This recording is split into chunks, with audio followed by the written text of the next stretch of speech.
Assalamualaikum warahmatullahi wabarakatuh. Alhamdulillahilladzi 'allamal Qur'an, khalaqal insan 'allamahul bayan.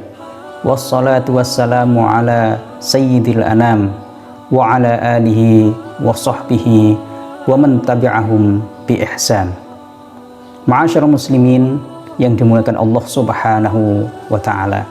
Pada kesempatan ini kita akan berbicara tentang menikmati kedamaian bersama Al-Quran.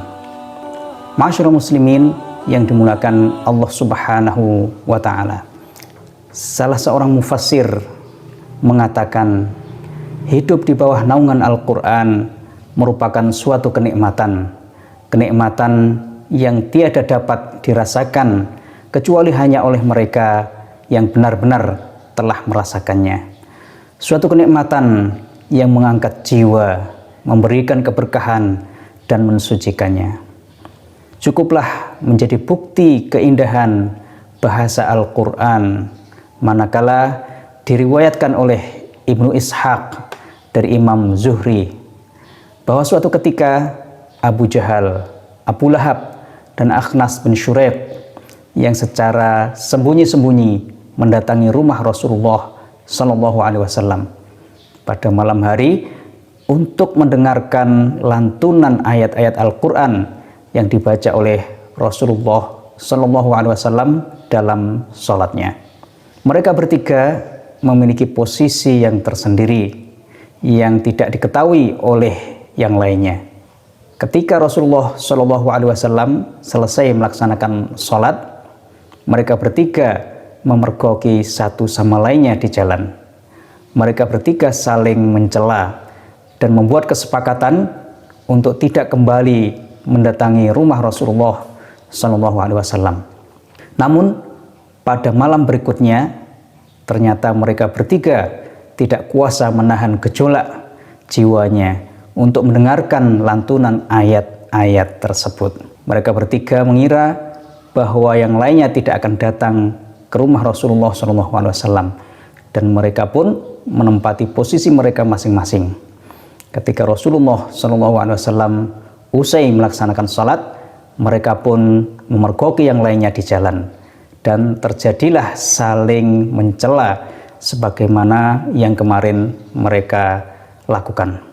Kemudian pada malam berikutnya, gejolak jiwa mereka benar-benar tidak dapat dibendung lagi untuk mendengarkan Al-Quran, dan mereka pun menempati posisi sebagaimana hari sebelumnya.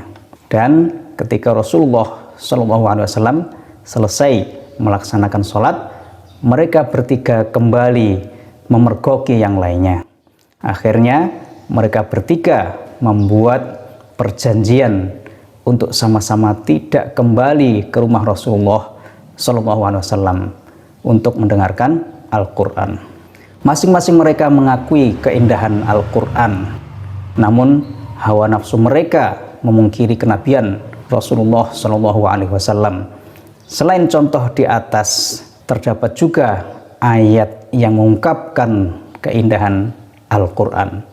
Allah Subhanahu wa Ta'ala mengatakan, kalau sekiranya kami menurunkan Al-Quran ini kepada sebuah gunung, pasti kamu akan melihatnya tunduk terpecah belah disebabkan takut kepada Allah. Dan perumpamaan itu kami buat untuk manusia supaya mereka berpikir.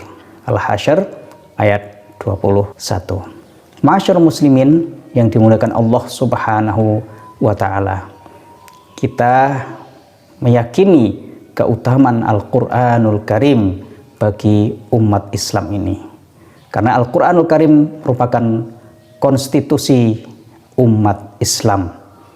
Allah Subhanahu wa ta'ala berfirman dalam kitabnya yang begitu jelas dan terang, sedang dia adalah zat yang maha agung.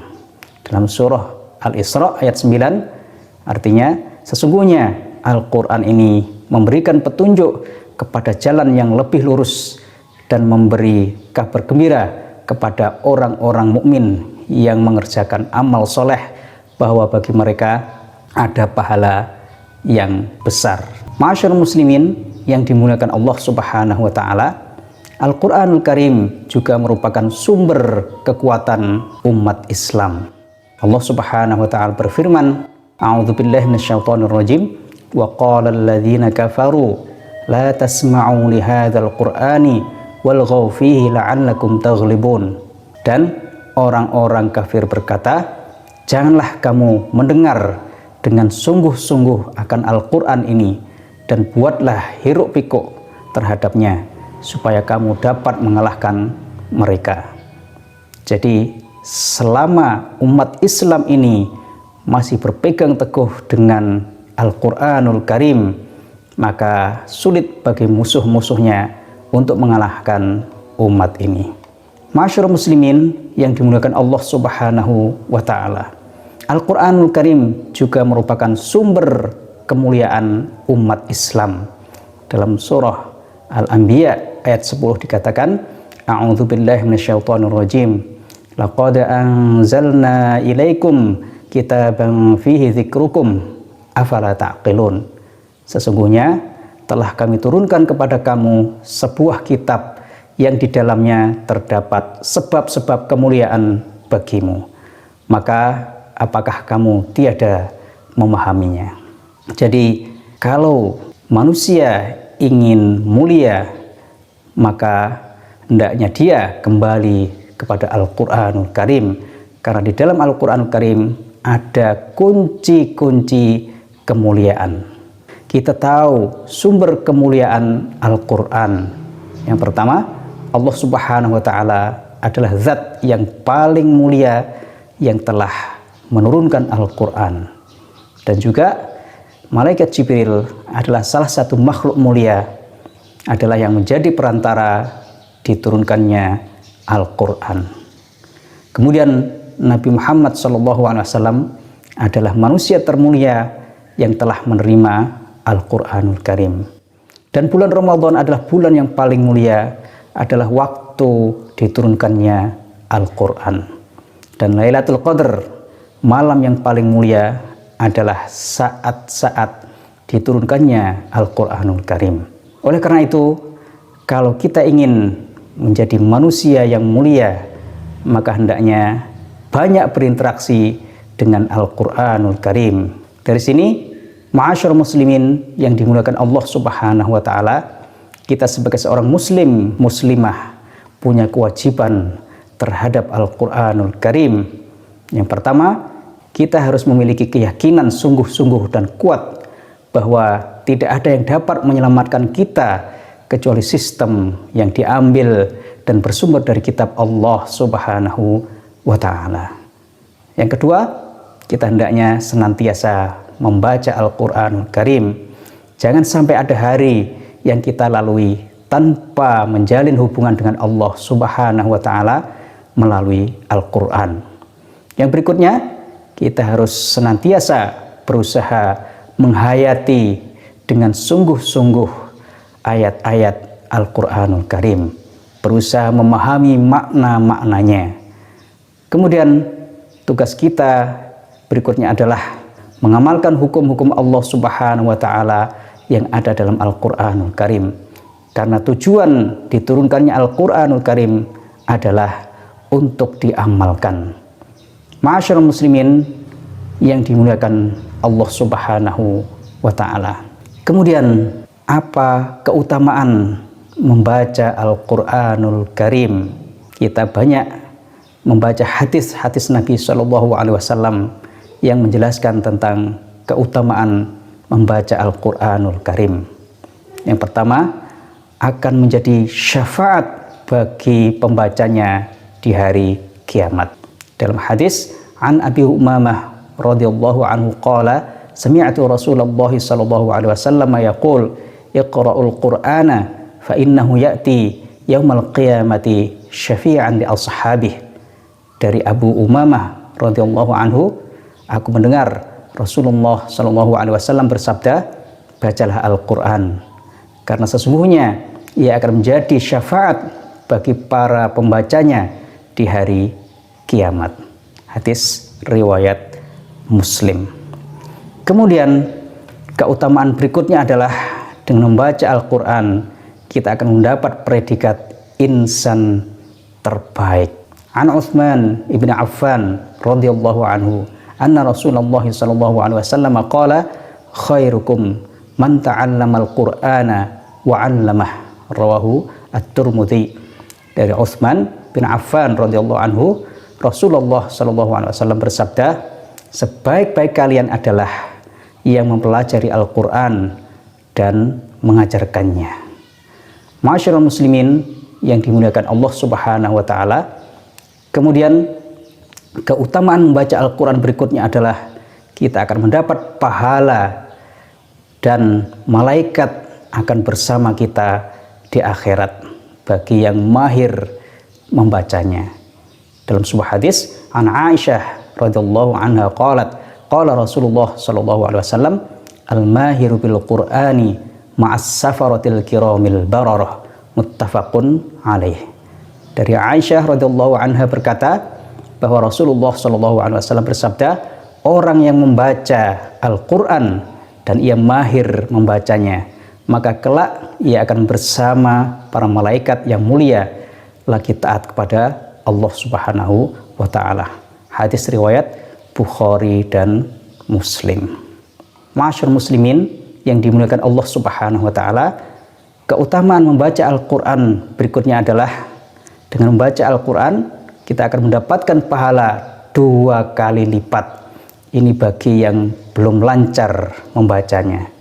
Dalam sebuah hadis, an Aisyah radhiyallahu anha qalat, qala Rasulullah sallallahu alaihi wasallam, walladzi yaqra'ul Qur'an wa yatata'ata'u fihi wa huwa 'alaihi syaqun lahu ajrani, muttafaqun alaih.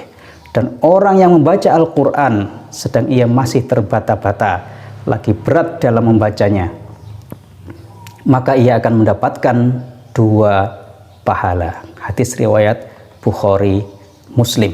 Dengan membaca Al-Quran juga seseorang akan diangkat derajatnya oleh Allah Subhanahu wa ta'ala. Dalam sebuah hadis, an Umar bin Al-Khattab radhiyallahu anhu qala, qala Rasulullah sallallahu alaihi wasallam, innallaha yarfa'u bihadzal kitabi aqwaman wa yadh'u bihi akharin, rawahu Muslim.